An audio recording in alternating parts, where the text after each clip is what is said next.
Acabou caindo aí, vamos voltar.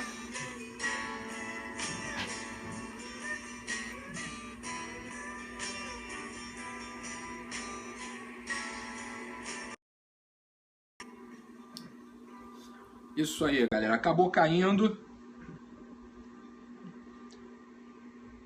Todo mundo de volta, legal. Deixa eu ajustar aqui, muito bem. Legal. Então, hoje nós reservamos aí, tá tudo certo? Todo mundo em dia? Todo mundo aí novamente? Muito bem.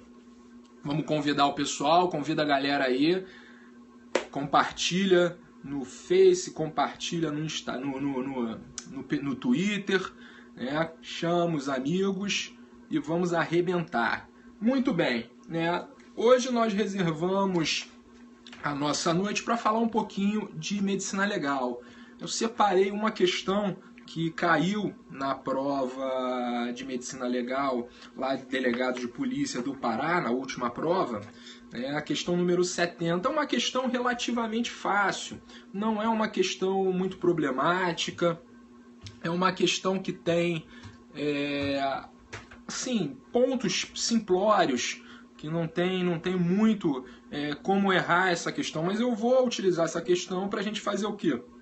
Para, na realidade, a gente poder estudar a tanatologia, estudar os fenômenos abióticos, tanto os fenômenos abióticos imediatos quanto os fenômenos abióticos consecutivos. A nossa transmissão de hoje, como é sexta-feira, eu sei que a galera está cansada, muitos têm curso preparatório, amanhã treinamento duro, amanhã cedo, direto, 8 horas direta, amanhã estudando.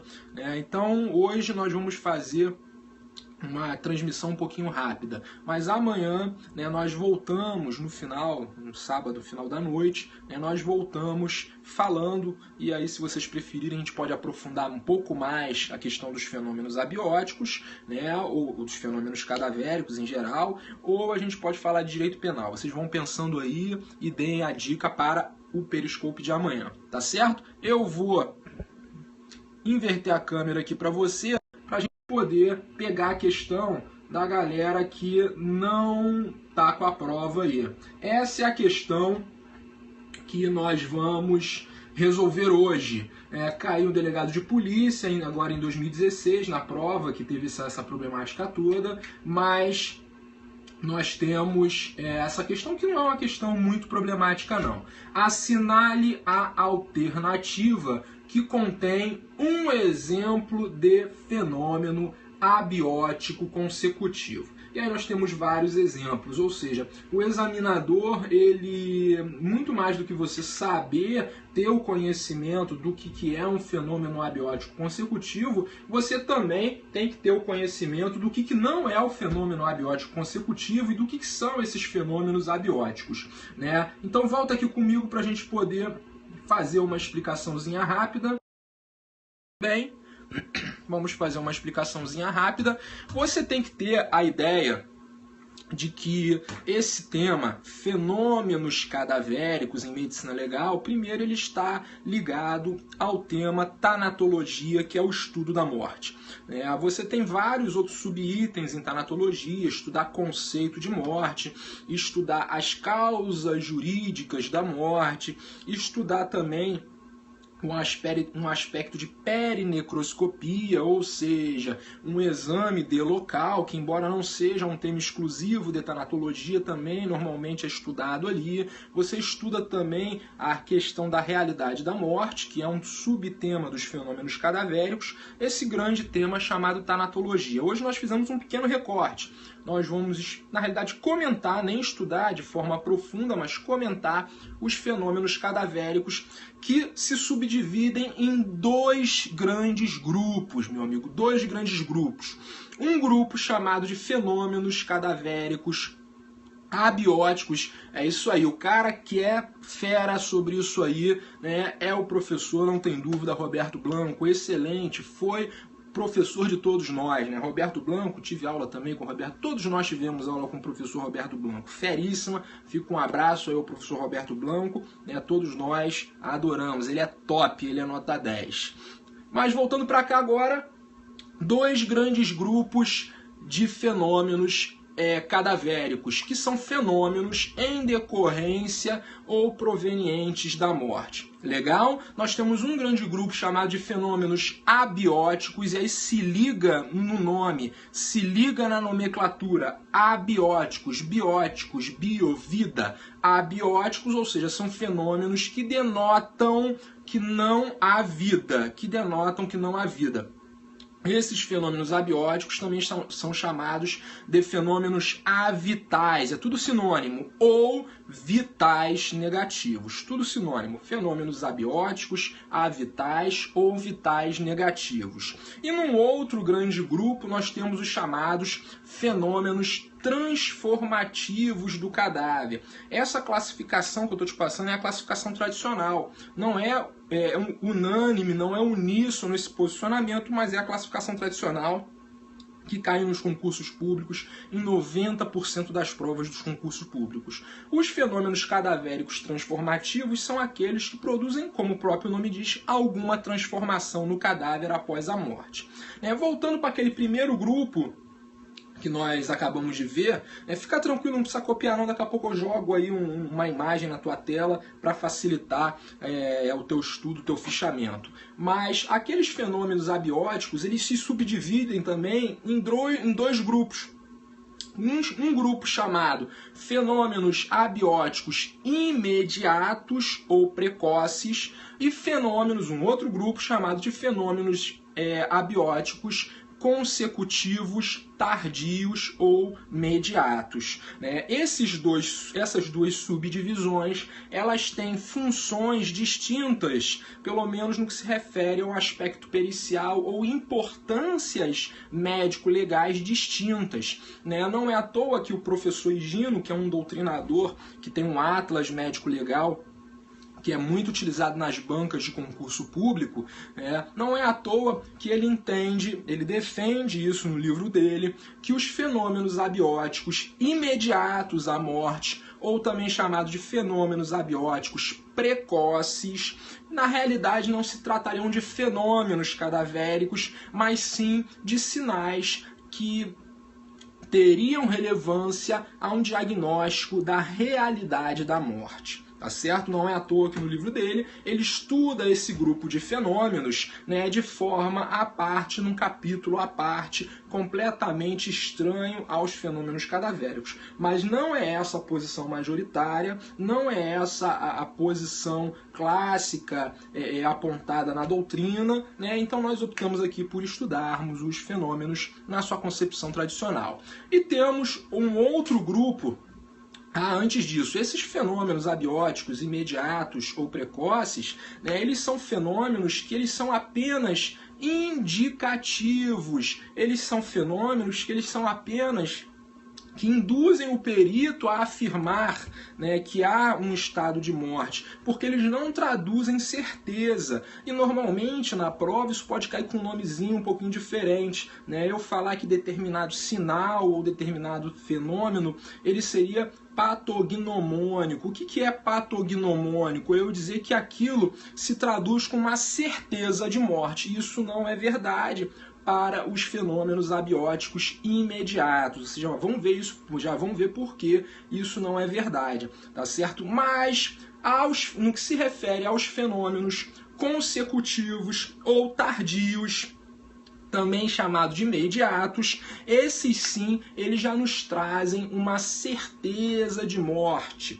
Por quê? Por que isso? Porque embora esses sinais ou esses fenômenos tardios eles comecem logo após a morte, eles somente se tornam perceptíveis após um tempo. Tá certo? Eles somente se traduzem com uma certa certeza visual após um tempo, traduzindo-se, portanto, como sinais patognomônicos ou sinais de certeza de morte. Tá certo? Isso é muito importante porque essa nomenclatura Para a gente que faz direito, para a gente que estuda direito, é da área jurídica, essa nomenclatura é uma nomenclatura nova, é uma nomenclatura um pouquinho diferente. Então é muito importante que você se ambiente com essa nomenclatura e tente utilizá-la numa prova discursiva, na sua sustentação numa prova oral, caso o seu concurso tenha uma prova discursiva, tenha uma prova oral em medicina legal, né? Por quê?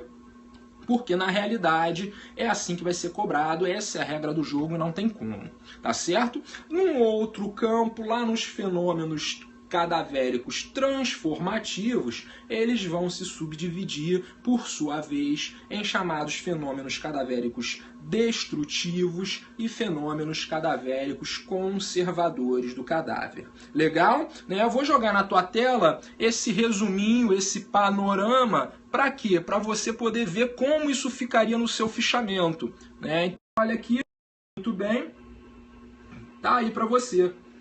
Então você tem os fenômenos cadavéricos divididos em dois grandes grupos, abióticos, avitais ou vitais negativos, os chamados imediatos ou precoces, os chamados consecutivos, tardios ou mediatos, e por sua vez, no outro campo, os transformativos, também conhecidos como destrutivos ou conservadores. Isso aí, meu amigo, isso está na tua tela, isso que está no teu monitor, está no seu celular, você tem que ter no sangue. Por quê? Porque normalmente uma questão de prova,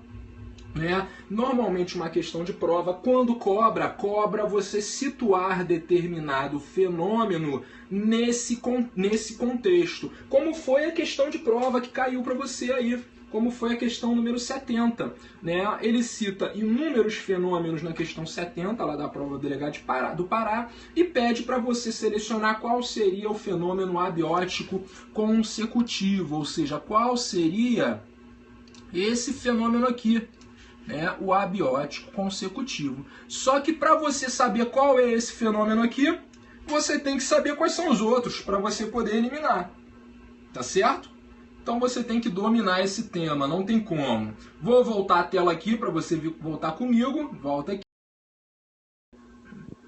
Vamos deixar destravar aí, que eu sei que às vezes quando volta a tela dá uma travadinha, mas não tem problema. Não tem problema. Então, muito bem, vamos avançar agora. Dentro dessa classificação, entre fenômenos transformativos, por exemplo, os destrutivos, nós temos outras subdivisões. Como fenômenos que destroem um cadáver, nós temos 3 subitens. Nós temos a autólise, nós temos também a putrefação e nós temos a maceração. Cada item desse comportam inúmeras discussões.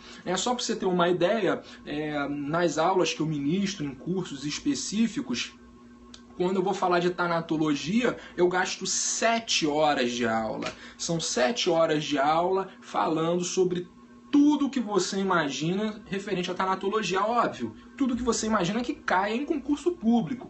O objetivo da aula não é fazer você um perito médico nem um perito criminal, mas sim te preparar para a prova de delegado ou qualquer outra prova de medicina legal. Às vezes existem provas mesmo de investigador, de inspetor, que caem essa matéria, ou então até mesmo provas do Ministério Público em alguns estados que caem essa matéria, Então você precisa se preparar, embora sendo da área jurídica. E aí nós comentamos os pontos relevantes de cada subitem desse. Mas para cá eu estou querendo te dar um panorama geral para você ter um mínimo de conhecimento para a gente poder resolver a questão.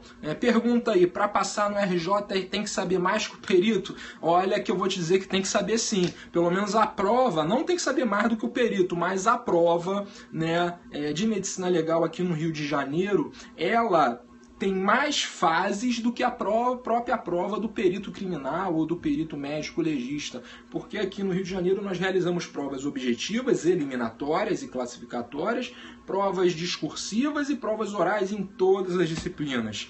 Então, para medicina legal, você enfrentar uma prova oral é um pouquinho pesado, principalmente para quem nunca estudou esse tema. Mas em outros estados é um pouquinho mais light, tá certo? Então, os fenômenos transformativos destrutivos são autólise, putrefação e maceração, né? No meu periscope aqui, as mensagens elas estão entrando não de baixo para cima, mas estão entrando lateralmente. Então fique esperto aí que eu vou mexer um pouquinho aqui só para ver se volta ao normal. Ó. Calma aí, vamos ver se volta ao normal. Voltou, agora ficou legal, né? Agora eu estou conseguindo ler tudinho corretamente. Então vamos lá, voltando aqui para a explicação. Já os fenômenos conservadores, nós temos, dependendo da literatura de medicina legal que você vai ler, nós temos os tradicionais, os clássicos ou alguns mais raros, tá certo? Nós temos a mumificação, nós temos a adipocera, também conhecida como saponificação, que são os mais comuns, os mais conhecidos. Nós temos a calcificação, a corificação e a congelação, que são fenômenos mais raros. E aí estão me perguntando, a autólise, putrefação e maceração são de que tipos? São fenômenos cadavéricos, transformativos do cadáver, né, destrutivos. Tanto a autólise, quanto a putrefação, quanto a maceração, eles são fenômenos classificados como fenômenos destrutivos do cadáver. Tá certo? Legal? Então, feito esse panorama, né, não fica chateado comigo não se travar, mas eu vou jogar na tua tela, aí vou inverter a câmera, vou inverter para você a classificação geral, tá? Normalmente é isso aqui que você tem que ter no teu fichamento. É isso que você tem que ter na sua cabeça. Essa é a classificação geral dos fenômenos cadavéricos. Aqui você tem tudo sobre fenômenos cadavéricos. Depois fica tranquilo, por quê? Porque todas essas telas eu vou jogar lá na minha history, né? Eu não sei se chama assim lá do Instagram. Seria o semelhante ao Snapchat do Instagram. Chama isso, mas você fica ligado lá, me siga no Instagram e você acompanha lá aquela semelhante ao Snapchat, e aí eu vou jogar essas telas lá depois, tá certo? Aí se você quiser tu dá um print e faz o seu fichamento no seu caderno, vai acrescentando um ponto ou outro, tá certo? Legal? Vamos avançar um pouquinho, embora esse conhecimento que a gente já tem aí já dê para você poder responder a questão, vamos avançar um pouquinho porque vai facilitar no seu estudo. Voltamos lá para o início da nossa classificação, fenômenos abióticos imediatos à morte. O que esses fenômenos ou esses sinais eles buscam demonstrar? Eles buscam demonstrar a chamada realidade da morte, tá certo? Deixa eu beber, hoje é sexta-feira, tô aqui fazendo o periscope e tomando, né, uma cervejinha para poder abrilhantar a noite. Só molhar um pouquinho a garganta aqui para dar um levante na noite. Então, o que esses fenômenos abióticos imediatos eles buscam demonstrar? A chamada realidade da morte. Eles buscam demonstrar que a pessoa está morta. Que a pessoa está morta. Por 3 fatores. E aí, embora a gente não tenha explicado isso aqui no nosso periscope, você vai observar isso quando você estuda a matéria, que são os conceitos ou as várias formas de eu observar o fenômeno morte, né? Eu vou normalmente classificamente, num conceito tradicional, observar a morte pela parada da circulação sanguínea, ou seja, pela parada cardíaca, e também, né, pode ser um ou, pela parada da respiração. Daí nascer um conceito tradicional de morte como a parada cardiorrespiratória, tá certo? Modernamente, nós já temos um conceito de morte cerebral, né, com várias vertentes que não cabe a gente nesse momento abordar, porque gastaria um outro periscope para a gente poder fazer isso, que é a ausência de função cerebral, tá certo? A ausência de função cerebral no sentido de várias concepções, como a adotada no Brasil, que é a chamada morte encefálica, tá certo? Então, esse fenômeno abiótico imediato, ele vai buscar demonstrar 3 coisas. Anote aí no seu fichamento, isso é muito importante. 3 coisas. Primeiro, a ausência de função cerebral. Segundo, a ausência de circulação. Terceiro, a ausência de respiração. Se você compreender isso aqui, você já vai entender o porquê que os fenômenos abióticos imediatos, eles não são patognomônicos da morte. Ou seja, eles não são sinais que traduzem certeza de morte. Porque eu posso ter um estado em que a pessoa se encontre com alguma patologia em que a circulação dela esteja muito fraca, que a respiração dela esteja muito fraca, ou mesmo que ela não apresente, pelo menos visualmente, né, sinais que denotem uma função cerebral. Então, com base nisso, eu posso ter um diagnóstico equivocado da morte, porque esses sinais são sinais visuais. Sinais, quando eu falo sinais em medicina legal, é aquilo que você vê. Sintomas é aquilo que você sente, né? Então, sinais é aquilo visual que uma pessoa observa, né? Então, eu tenho sinais de ausência de função cerebral, sinais de ausência de circulação e sinais de ausência de respiração. Agora, fica ligado aqui comigo, presta atenção. Fica ligado aqui, olha.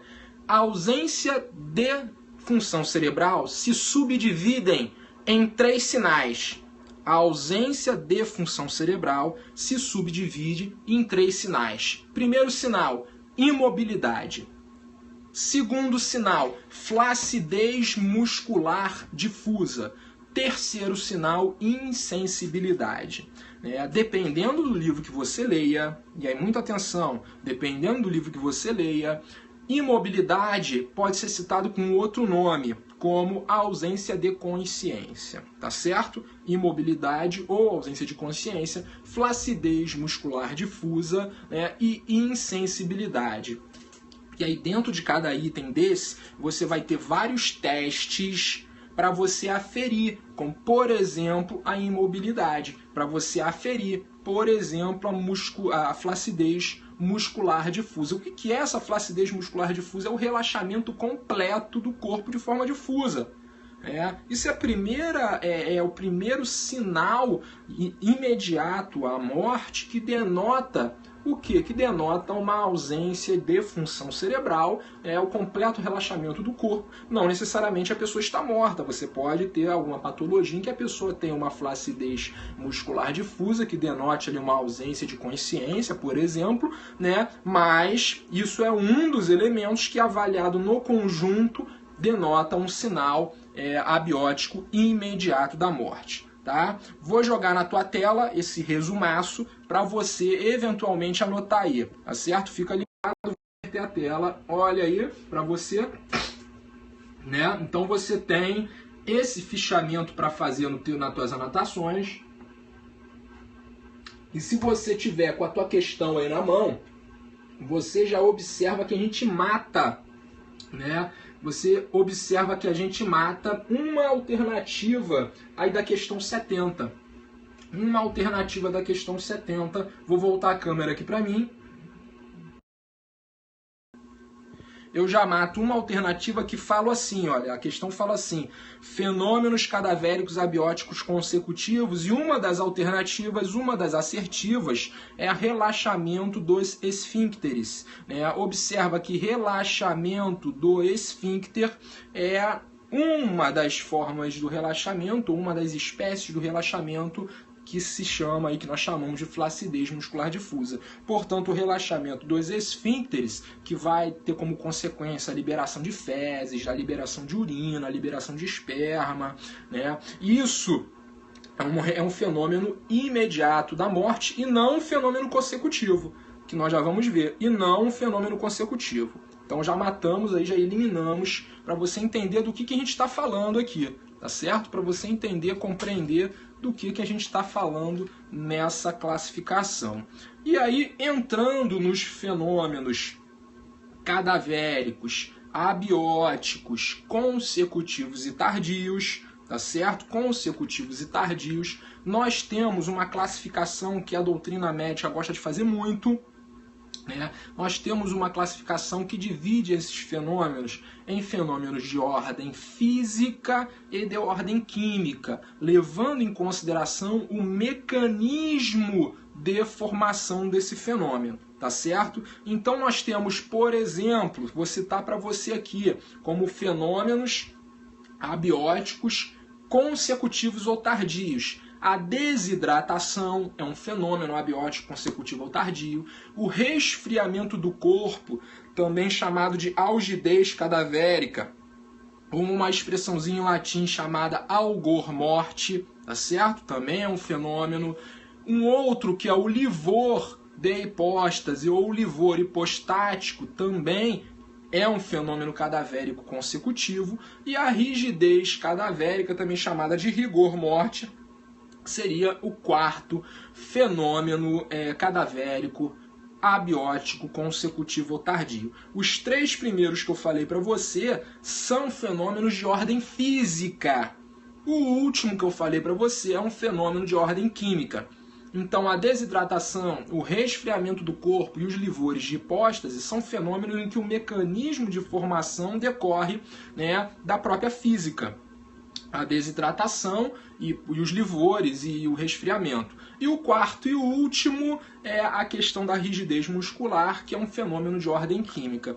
Cada fenômeno desse tem inúmeras considerações, inúmeras pegadinhas de prova, inúmeras, que não nos cabe, óbvio, aqui nesse tempo restrito, não nos cabe aprofundar. A gente pode fazer outras transmissões falando, por exemplo, só sobre a rigidez cadavérica, falando só sobre a formação dos livores de hipóstase, só sobre a questão da algidez cadavérica ou da algidez do cadáver, que é o resfriamento do corpo. Mas, para a nossa questão de hoje, me parece que isso, de certa forma, isso já seria o suficiente.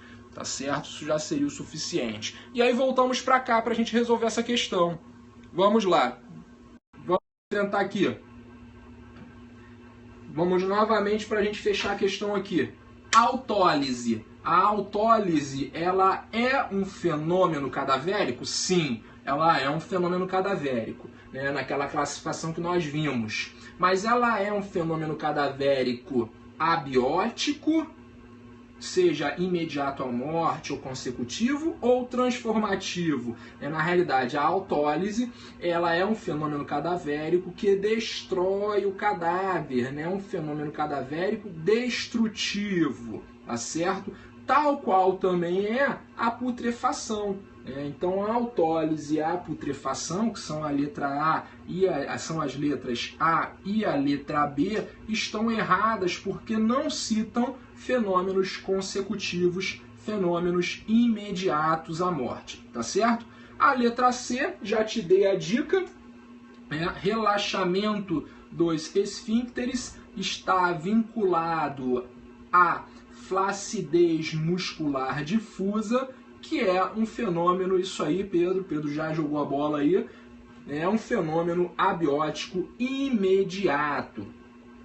Temos lá na letra E a saponificação, saponificação também conhecido como adipocera, tá? É um fenômeno cadavérico transformativo do cadáver, porém conservador. Tá certo? Conservador. E por fim, você encontra ali na letra D o nosso gabarito. Você tem ali na letra D o nosso gabarito, porque cita a rigidez cadavérica como resposta, também conhecida como rigor morte. Vou voltar para cá. A rigidez cadavérica, como nós acabamos de ver na nossa classificação, ela é sim um fenômeno abiótico que denota a ausência de vida. É um fenômeno que traduz certeza da morte, é um fenômeno, os fenômenos cadavéricos abióticos consecutivos traduzem certeza da morte. E é um fenômeno, como eu acabei de falar alguns minutos atrás, de ordem química, ou seja, um mecanismo de formação da rigidez cadavérica tem origem nas explicações da química. Você vai aprender, se você aprofundar isso, você vai aprender que a ausência de ATP vai gerar esse enrijecimento das fibras musculares, né, que vai apresentar ali toda uma cronologia de formação, né, que pode determinar a chamada cronotanatognose, ou seja, o tempo da morte. Tá certo? Isso é relevantíssimo. Na realidade, aqui a gente deu só um panorama geral, foram o quê? 30 minutinhos só explicando o basicão, que foi o cobrado na prova. A prova poderia ter sido muito mais violenta, né? O cara podia ter sido... Essa prova de medicina legal foi bem fácil, diga-se de passagem. Não tivemos aí muitos problemas, tá certo? E aí fica a pergunta para vocês amanhã. O que vocês desejam? Uma aulazinha de penal, né, citando um tema de penal, ou desejam prosseguir na medicina legal? Podemos aprofundar mais um desses temas, né, um desses fenômenos, né, medicina legal ou penal. Fica tranquilo que a gente vai sempre revezando, não tem problema nenhum não. Fica tranquilo que a gente vai sempre revezando. Então façam o seguinte, vocês podem ir lá no meu Instagram, né, no post que cita essa transmissão de hoje, e comentem lá o que vocês desejam, qual tema vocês desejam de medicina legal, ou qual tema vocês desejam de... Já tô vendo que medicina legal tá ganhando, né? Tô vendo que medicina... Fala aí, olha o Ailton Zuc presente, né? Seja muito bem-vindo, meu amigo. Tá chegando no finalzinho da aula, mas não tem problema. Jogamos duro aqui para resolver a questão número 70 da prova de delegado, tá certo? Então deixem os seus comentários lá no meu Instagram. Eu vou postar essas telas para vocês na stories do Instagram, e a gente vai avançar amanhã, provavelmente nesse mesmo horário, né, 8 horas da noite. Ah, mas é sábado à noite eu tenho que sair. Meu amigo, você que está estudando, tu não tem mais vida, tu tem que estudar.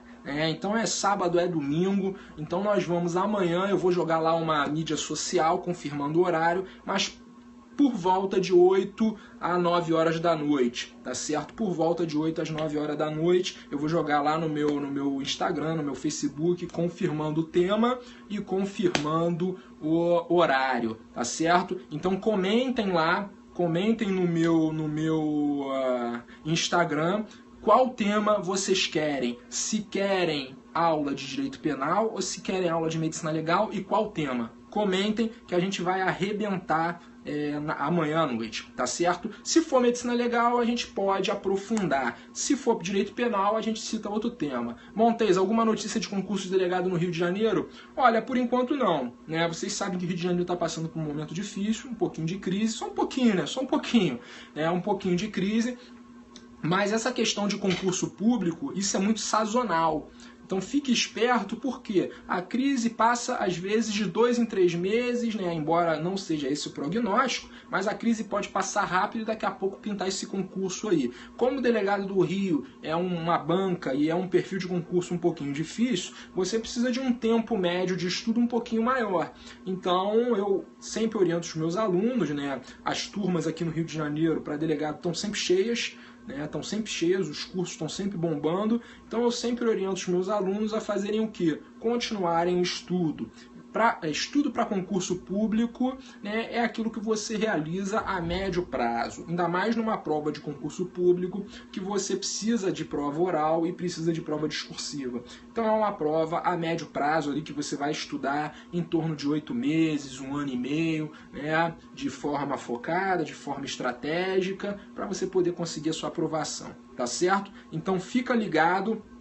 Amanhã estou esperando vocês aqui. Será que vão cobrar peça de delegado na segunda fase? Qual segunda fase você está falando, Pedro? Aqui do Rio de Janeiro?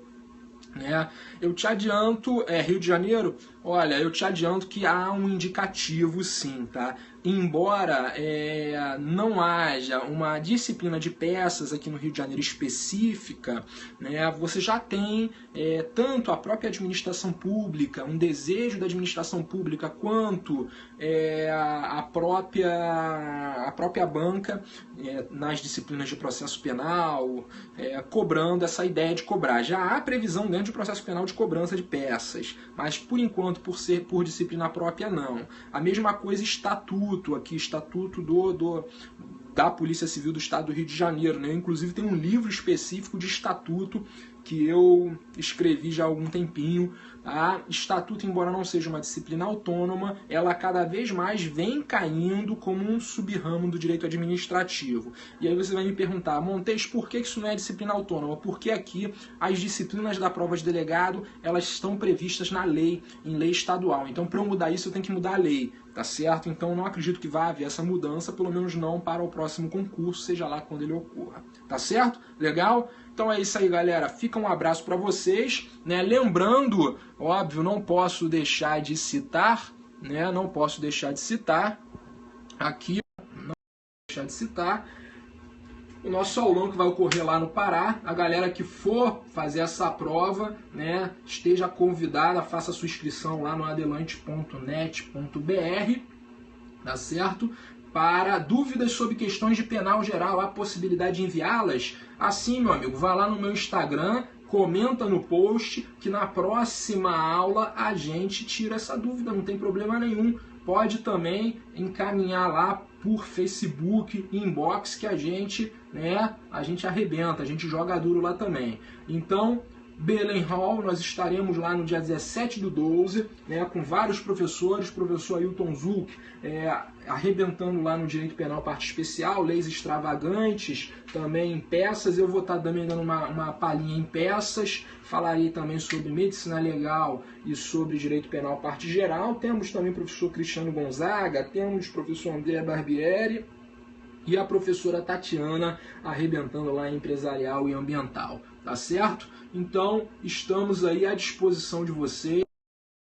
A intenção é que a gente venha caminhando aí, se possível, com um periscopo por dia, né? Espero conseguir fazer um periscopo por dia, pelo menos, com dicas, resoluções de questões, né? Vou pegar umas questões também do Ministério Público em Direito Penal, que às vezes é uma questão bem interessante, para a gente poder treinar você nos principais pontos da matéria. Legal? Então, galera, uma boa sexta-feira, até amanhã, no final da noite. Um abração!